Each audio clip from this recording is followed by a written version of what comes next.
వార్తను హైలైట్ చేశారు. వెనుకబడిన వర్గాల ఉన్నతికి ప్రత్యేక ప్రణాళిక, నైపుణ్య శిక్షణ, రుణాలు, యూనిట్ల ఏర్పాటు, గరిష్ట స్థాయిలో కేంద్ర పథకాల వినియోగం, పీఎం విశ్వకర్మ యోజన వంటి పథకాలు, ఎన్సీడీసీఎల్ వంటి సంస్థల నిధులపై దృష్టి, రాష్ట్ర ప్రభుత్వం నుంచి నిధులు కేటాయింపు, ఏటా 5 లక్షల మందికి శిక్షణ, ఉపాధి లక్ష్యం, ప్రణాళికలు రూపొందించాలని సీఎం ఆదేశించారు. బీసీలు ఆర్థికంగా స్వయం సమృద్ధి సాధించాలో, సొంత కాళ్ళపై నిలబడేలా ప్రణాళికలు రచించాలని కూటమి సర్కార్ నిర్ణయించింది.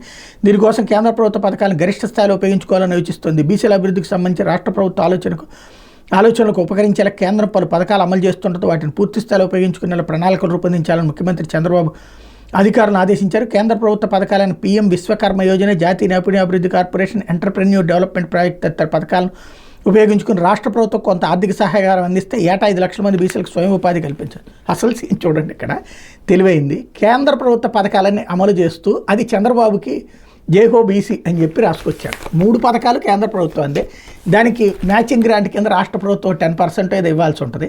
దాన్ని బేస్ చేసుకుని ఇది మొత్తం చంద్రబాబే చేస్తున్నారన్న కోణంలో రాసుకొచ్చారు. పాపం బీజేపీ వాళ్ళకి అదే అతిపెద్దమైనది.